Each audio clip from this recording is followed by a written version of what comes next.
Hey everyone, and welcome to another edition of Burton Ballers. And tomorrow we are playing our very last group stage against Zenit, and it's an injury hit side, but this is a game that we must win, and I'll explain the reasons why in this video. Welcome to the preview of Chelsea versus Zenit. Welcome to the Burton Ballers. Ain't got no time for no stallers, yeah. We are the risers, we're not the fallers. Our channel is growing wider and taller. Yeah, we're here to give you the news about your dear beloved Blues, yeah. So if you like this YouTube channel, like, subscribe and turn on that bell. Yeah. So guys, we go to a cold Russia tomorrow for a 5:45 kickoff. So remember that, guys, don't be late, don't get caught hopping. It's 5:45 tomorrow, kickoff. And it's snowy. I'm not sure if it's snowy, but it's usually snowy and cold at this time of the year. And it's going to be a difficult game. And it's going to be made even harder because of all the injuries that we have at the moment. The good news was that Kovačić was back in training, but the bad news is that he caught COVID, so he's going to be out for another 10 days. It never rains but it pours, doesn't it? Jorginho's out, bad back. That's why his performances of late haven't been great. So that's what you've got to take into account, guys, when we are judging our players. You may see a bit of flashing lights. My Christmas tree's up. Shall I show it to you guys? Let me just show you my Christmas tree. There you go. That's what the flashing lights are coming from. Right. Where was I? So no Jorginho. Still no Kante. So it's looking bare, guys. Our midfield. It could be Saul. It could be Barkley. Loftus-Cheek we know is going to definitely play. Is it going to be Saul? Is it going to be Barkley? Is it going to be Harvey Vale? We don't know. Is he going to play Saul as a left wing back to give Marcus Alonso a rest? Decisions.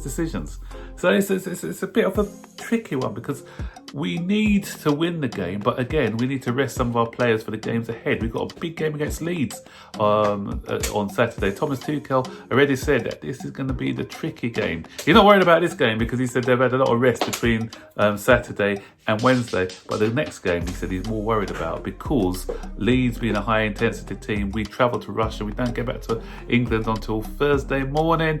Then we've got a Saturday game against a high energy Leeds United.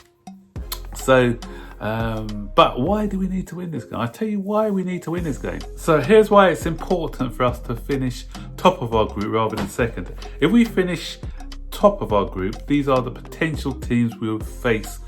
Things may change tomorrow, but as it stands, these are the teams who are currently in second position in their groups. So we've got Salzburg, Villarreal, Barcelona, PSG, Porto, Sporting and Inter Milan.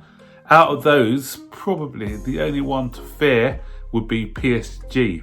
Barcelona are not the team they used to be. Inter will be an interesting tie because they're quite a decent side. But in the main, these are winnable games for us.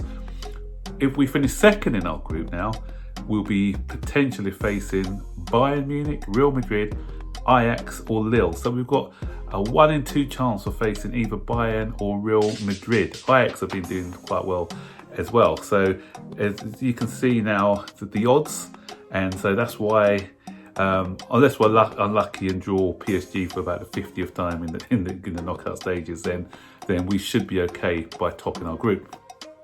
But it is a balancing act, as I said, topping the group or resting some players, because obviously we've got a lot of injuries now, so we've got to manage the players that we have.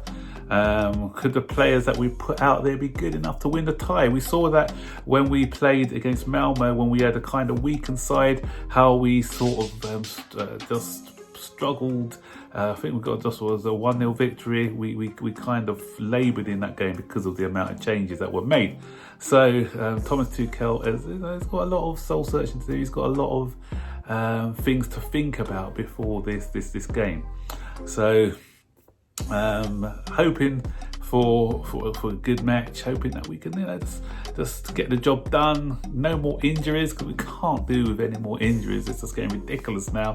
So get the 3 points, top the table, come home and get prepared for the Leeds United game. Talking about Real Madrid and talking about one of our players, Rudiger. So it's been rumoured that Rudiger is close to agreeing a deal in January for a summer move to Real Madrid, according to some reports that his brother's finalising the details for that move. So I hope that doesn't happen, but we never know. We'll find out more about that a bit later.